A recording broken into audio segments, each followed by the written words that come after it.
Let's proceed to our first keynote, introducing Mr. Miranda, an inspiring leader and co-founder of the Indian School of Public Policy.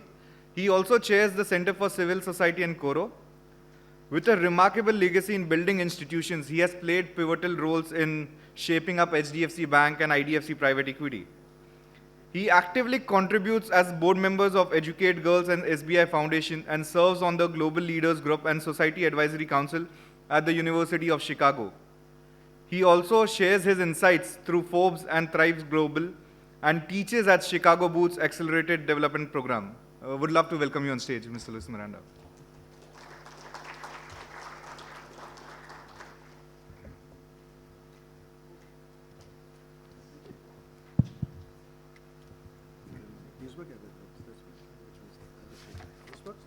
These are on. Okay, that's fine. I don't need this.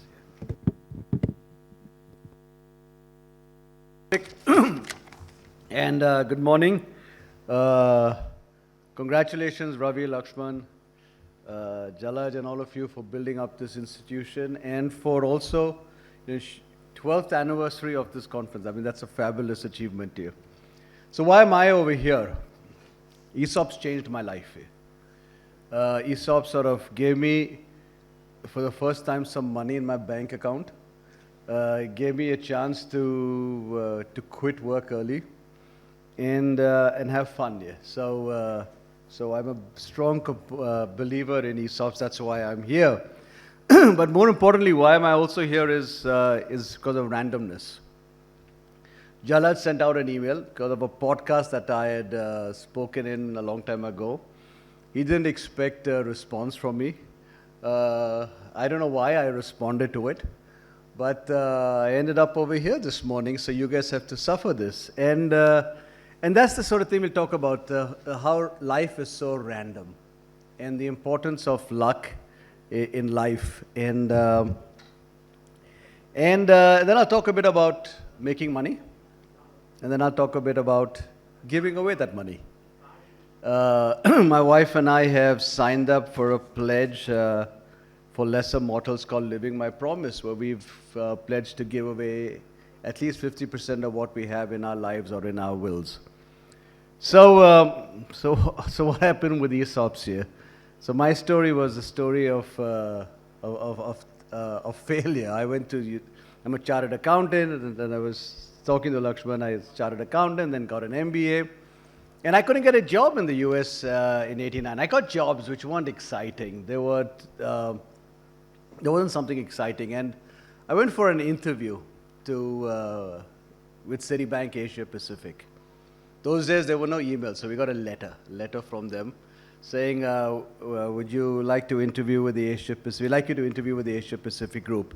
And I had spent my summer working at the chairman's office in New York with Citibank, so I wasn't keen about going for that interview. I didn't want to go back to India so soon. But to me, it was a free trip to New York. So I went there. I got drunk the previous night.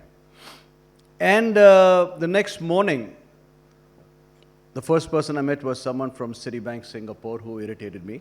The second person was someone from Citibank Hong Kong, by which time my hangover was kicking in. And I was sort of regretting the decision to come to New York. And then the third person was a guy called Jaidev Iyer from Citibank India. And 5 minutes into the interview, he told me, Louis, what do you think about marketing foreign exchange products in India? And I looked at him and told him, I have no idea what you're talking about. I ended up spending the next 11 years doing that. And that's how random life can be. You just imagine going in for an interview, and people talk about preparing for a job interview. You go in for an interview for a job you have no idea about, and then you end up doing it for 11 years here. And that's what I did. But the only catch in that lovely story was that, it paid me the princely salary of $4,000 a year. The rupee at that time was 11 rupees to $1. And I had the distinction of being the lowest paid guy in my graduating class. And then for our 5th reunion, when my wife actually went to defend her PhD in the US, I didn't have the money to go in for her graduation. And but 5 years out of business school, I get a phone call, Louis, we're starting a bank, are you interested? And I was the third person to join HDFC Bank. We didn't join it to make money. We never thought that this bank would be the most valuable bank in the world, in the country today, and one of the top 10 banks in the world. Because if I'd known that, I wouldn't have sold my ESOP so early. But the fact is that we joined it not to make money. We joined it because we had a mission, we had a purpose, and which was to prove that you can build a great Indian bank. Making money came incidentally. And today I find that a lot of people today I meet talk about, I'm going to make this a $100 billion company, I'm going to make this, this billion company, I'm going to make this. And they're only talking about numbers and share capital and equity growth as opposed to building businesses. And that's why a lot of these businesses, in my view, don't succeed, because you're only focused on making money as opposed to building out a business. But anyway, so I joined this, and then I did something to Aditya which confused him. I quit when my ESOPs were, and left a lot of unvested ESOPs on the table. So I do crazy things like coming back to India, then quitting when there's money on the table. And I got into the early days of the private equity industry in India, and then decided to start India's first infrastructure fund, which was by accident. I got approached by Deepak Parekh. So, I reached out to him for advice. And he said, we've got a mandate from the government to set up an infrastructure equity fund. Why don't you set it up and run it? And I said, cool. Having no idea at all about infrastructure, and having not made an investment in my life. And here was I setting up India's largest fund. And we made a success of that.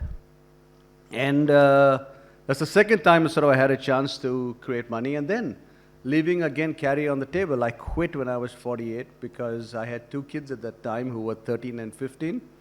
And I said, let me stay at home and traumatize them before they go off to college, which I did very well. And they ran away as soon as they could. But the story in all of this was, it was never about the money. It was never about the money. It was always about how do you build up something that is of value. And when we look at the story of HDFC Bank, we look back at what it was in '94 when we all got together. The first training session that we did, and a lot of people remember this, was under a tree because we didn't have a conference room. Today it's the largest bank over here in the country. In Kamla Mills, which at that time was an existing textile mill. They actually had a factory making denim fabric at that time. We didn't have a meeting room, so we sat under a tree, and I did my first training session on foreign exchange to the young bunch of people who have all done fabulously well since then. Yeah. So it was all about getting together and creating that story. Today, and I look back at seeing the fancy startups today and the amount of fancy offices that they have, we had none of that. Yeah. My first office was at Raymond House. It was on the 6th floor. They gave us a room over there, with a space with 4 or 5 rooms. And I'd be the first person in. Our house was getting painted. My wife was traveling, so I'd get over there. I'd buy 2 vada paos from the guy outside Raymond House, which again, then the BMC threw them out later on, but that was the best vada pav in Bombay. And then I'd go open the office, I'd read the newspapers because we had nothing else to do at that time. There was no bank, there was nothing. Then I picked up a very important skill at that time called PowerPoint, which had just come about. And I made the first presentation for HDFC Bank using PowerPoint. And then we moved to Sandoz House, where we had, Sandoz had moved out, and we had a quick coat of paint on the walls. We had rented furniture. Our IT system was a bunch of wires running all over the floor, stuck with tape. And when someone kicked the wire, the whole system crashed. And we didn't have enough chairs, so if you came late, you didn't have a chair to sit on. And from that, we then moved into an industry gala at Kamla Mills. And then the bank happened. So it was, if you look back at what happened over there, was one, we had a great team. Aditya and team put together a great team of people. So when you're looking at creating value, it's not just about creating an ESOP pool, but it's about building out a great team of people who are driven by this mission. Our mission was to prove that you can build a good bank to give competition to the foreign banks. Simple. It wasn't sort of fancy about that. Also taught us the importance of brand.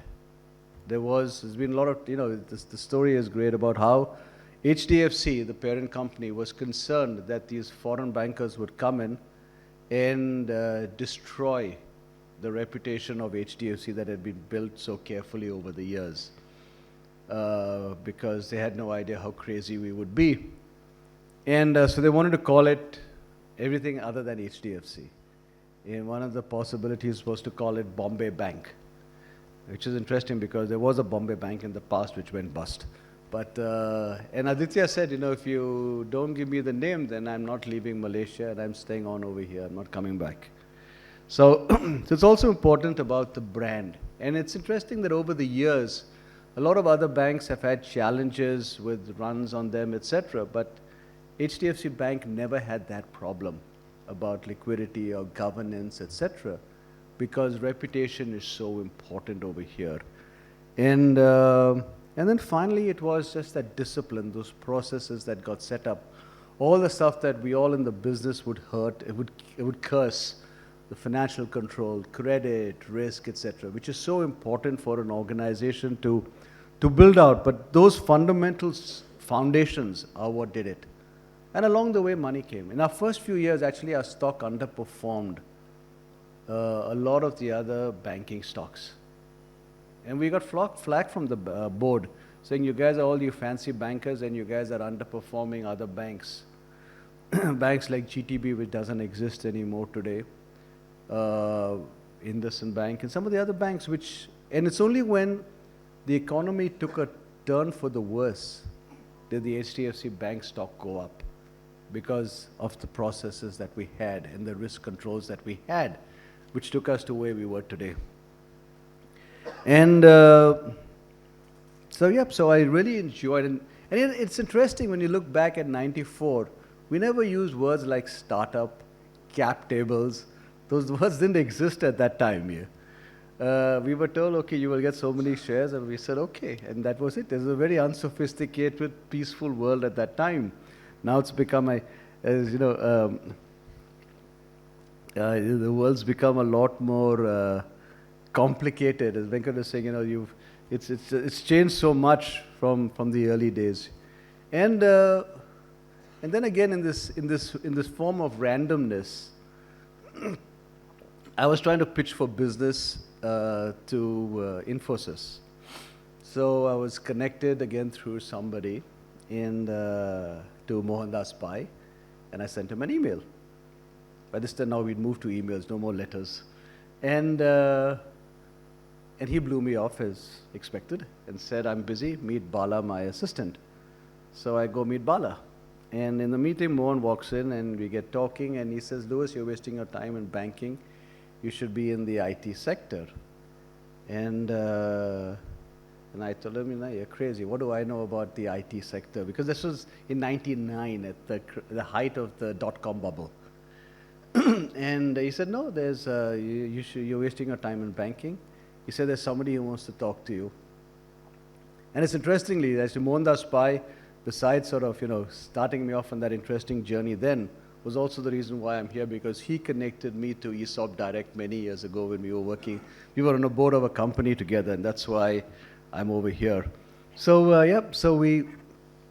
so he connected me to an entrepreneur in Bangalore. I met up with him, and suddenly I started getting a whole lot of phone calls from people and saying, I have a company, and and Mohan said that we're looking for a CFO, and Mohan said we should talk to you.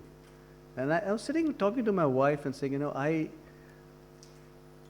couldn't figure out how a treasury person could add value to a .com. And I realized the model at that time was very simple. IT company plus CFO equals IPO. So that was a simple model. You have a company, you need a CFO, you call Mohan, Mohan says call Louis, matter closed here.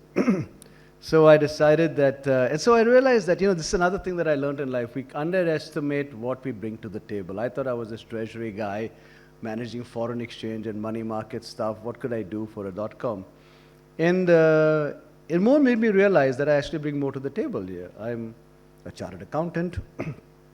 I've got an MBA from a decent school. I've been a banker. I've been in a startup, and I can bullshit. So, good CFO, eh?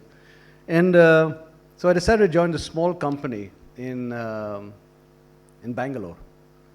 And so I go meet Aditya, the CEO of HDFC Bank, on a Friday evening. And I've been talking to him for some time about wanting to do something different. And so I told him, Aditya, I'm leaving. He says, where are you going? I said, I'm joining this company. He said, are you crazy? You can't leave us to join this small company. I refuse to talk to you. Let's talk on Monday. So I said, okay. So I go back to my room and I call up a young fund which had just started operations in India. A fund called Chrysalis Capital at that time. And I tell them, I'm joining this company. What do you think about it? And they tell me, Louis, we've just come out of a meeting with Miranda. We're expanding our team, and he said we should talk to you. So I said, but I'm joining this company. They said, can you meet for breakfast tomorrow? So I meet up with Ashish next morning for breakfast, and by Monday I've decided I will join Chris Capital instead. And that's how random life is. And I was there for 2 years, and then, as I said, I reached out to Deepak, but I wanted to do something on the development side. And I go to meet him, and he says, I told him, Deepak, I want to do something on the low-income housing side of HDFC. So can you give me a job? And I want to leave at 3 o'clock so I can be home when the kids come home. So he looks at me and says, I don't have that lifestyle. I don't see why you should have it. But we've got this mandate from the government to set up an infrastructure equity fund. Why don't you set it up and run it? And that's how I ended up in infrastructure. And yep, so that's the story. And so when we started IDFC again, it was never about making money. I remember talking to Nasser, and Nasser said, Louis, I can't pay you what you get at Chris Capital. And I said, it's okay, just be fair. And I think, and he was fair. And I remember showing him my tax return and saying, just to let you know that, the taxes I paid are more, last year are more than what I'm getting paid over here. But it was never about the money. And we set up our fund. When we set up our second fund, that's again when Carrie got in, and then the IDFC got listed, and there was ESOPs also over there. But at that time, it was just about how do we build up better infrastructure in the country. And when you look back at the companies that we helped start off at that time, they're names which at that time were not that known, but we were the first sort of people to invest in them. GMR. No one had known about GMR. They knew about all the other developers in Hyderabad, but they didn't know about GMR. And GM Rao always says that we were the lucky person for them, that their sort of fortunes turned a lot after that. Then we partnered with them again for the Delhi airport, and that was a huge different story. With Gujarat State Petronet, we were the first to invest in a government of Gujarat 100% owned company. And interestingly, we also set up an ESOP pool, which I think was the first ESOP pool in a government of Gujarat company over there. Ashoka Bilcon, a large developer out of Nashik. We also were the first investors there. And then the Manipal Group in health and education. We were the first investors both in the health business and in the education business. So it's really about that, and money came along the way. So today when I see people focusing only on money, I came back, I was the lowest paid guy in my graduating class.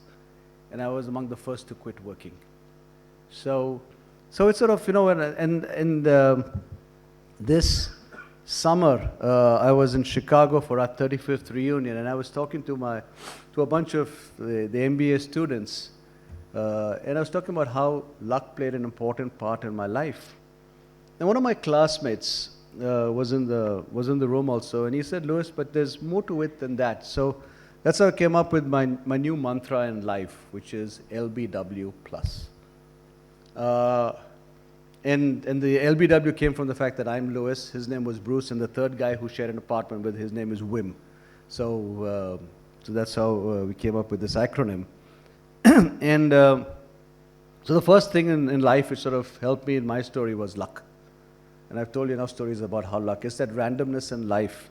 which is so important. We always think that it's because of our hard work and our extreme brilliance that, we are where we are. But there's a lot of luck that's played in our lives here, right from when we were born to where we studied, and that 1% or 2% mark differential which caused us to go where we were. So luck's been the first sort of major thing. B stands for the box of tools. The stuff that we've learned in college, the stuff that we've learned at work, what we bring to the table, that ability, that analysis, that strength. So it's not just about dumb luck which gets you there. You need to also have that basic box of tools to take you there. W stands for working hard. We were talking this morning. Jigar this morning he was asking me, how do you manage work-life balance? And I told him that if you're enjoying work, there's no question about that. Yeah. Every life is in balance here. So I have this discussion. To me, I've sort of worked hard. I've played hard, and life's worked out well. Yeah. I've had some medical complications along the way, but it's not been bad. It's been pretty good. So I have seen no sort of. I'm never the smartest guy in the room, so the only way for me to get forward is by working hard here. So whether it's on pulling an all-nighter or getting stuff done, we've all done that. My daughter has this big discussion with me. Why should we have to work on a weekend? Why does someone sort of wake up at 5 o'clock in the evening and give us work to do, which has to be done by tomorrow morning? And I said, well, we've all done that. He said, just because you've done it doesn't mean that we have to do it. Yeah.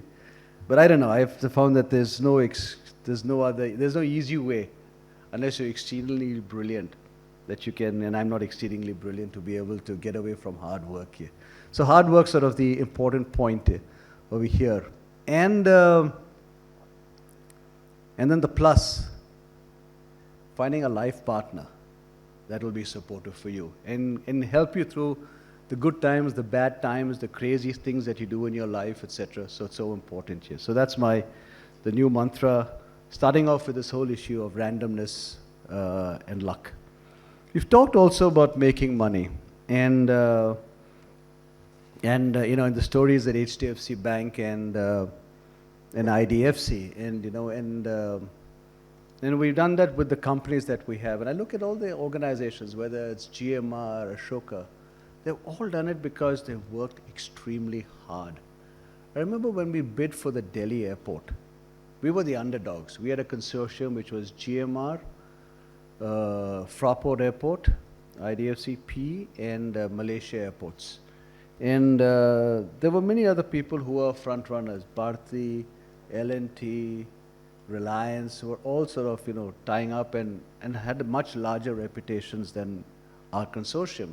But we worked hard. I remember we camped out in London, working with architects, developers.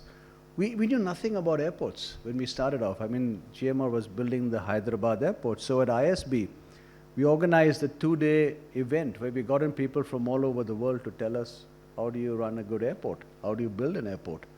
And from there, we just worked hard on it. So when we won the bid, Sunil Bharti wrote an op-ed in the papers about how they lost, why they lost. And he said, we lost because we weren't hungry.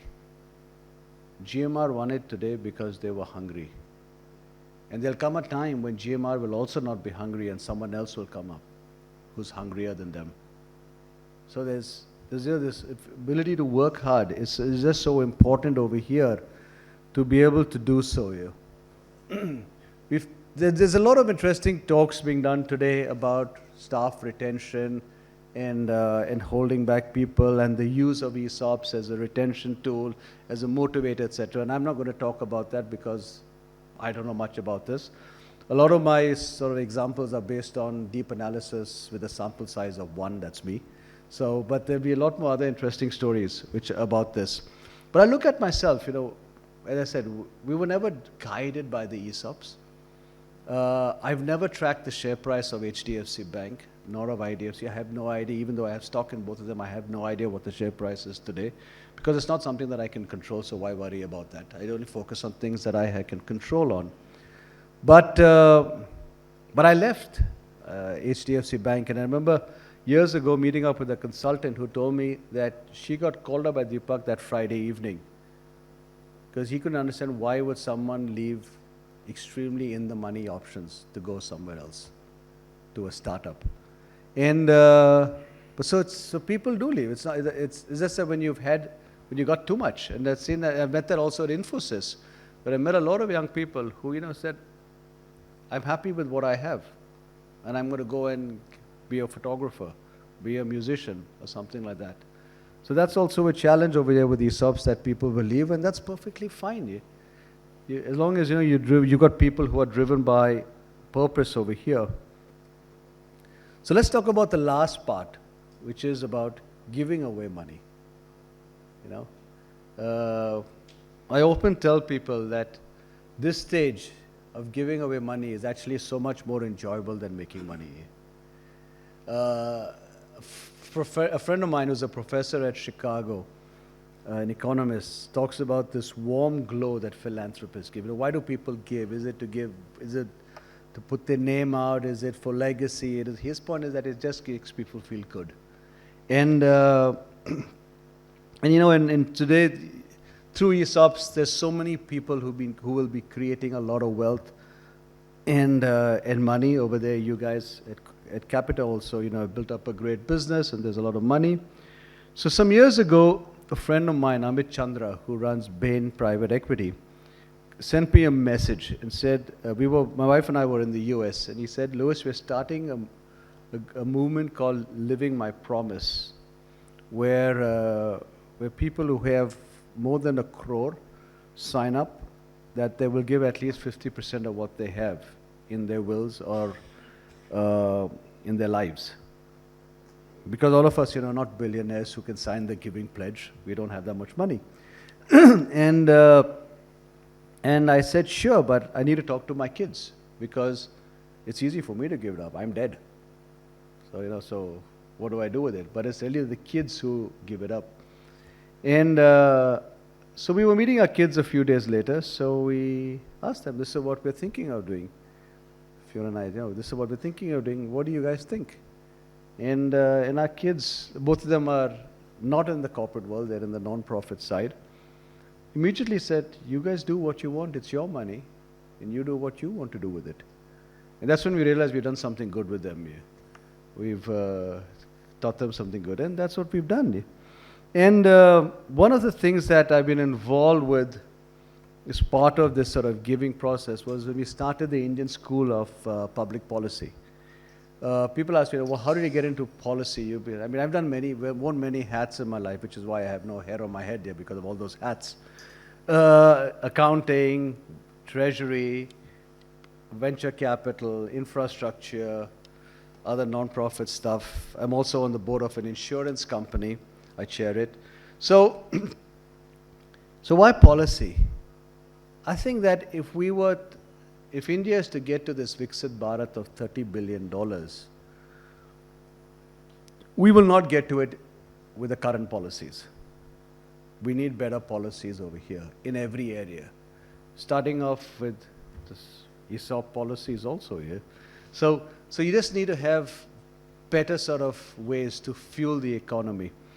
And that's why we started ISPP, which is to create next-gen policy leaders for a rising India. And how do we do that? So we have a 1-year program for a full-time program in Delhi to train people in public policy. And they're going to do fabulous stuff. One of our scholars, one of our alumni is working with the Ministry of Health. After graduating, he joined the COVID war room and has been involved in that all along. We've got someone else working who actually was advising with a consulting company which has done political advisory and led the BJP campaign in Maharashtra recently.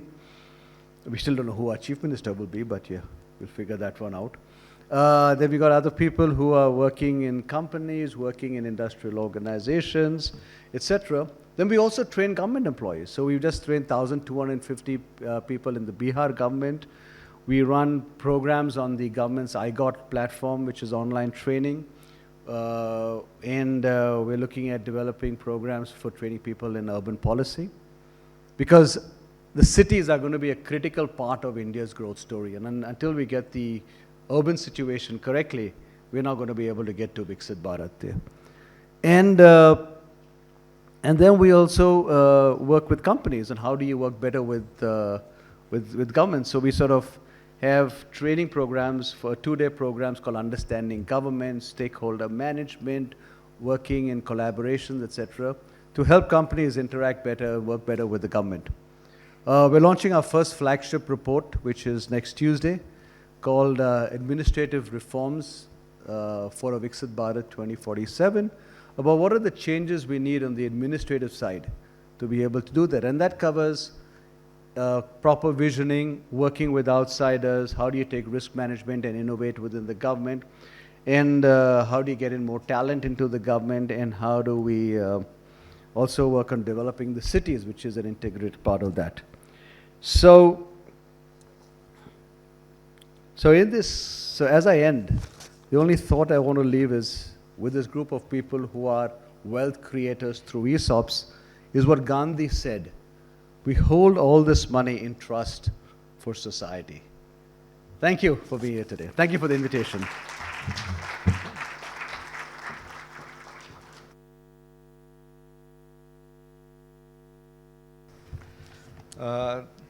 Louis, you'll have to come back. Ravi, I would want you to felicitate.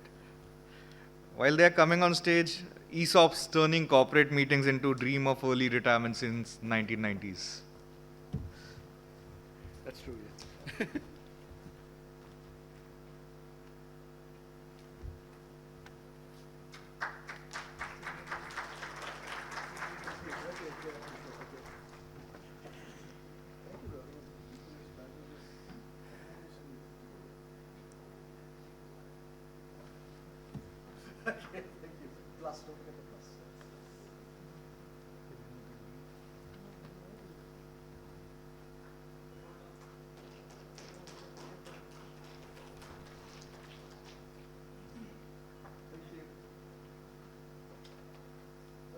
Thanks a lot.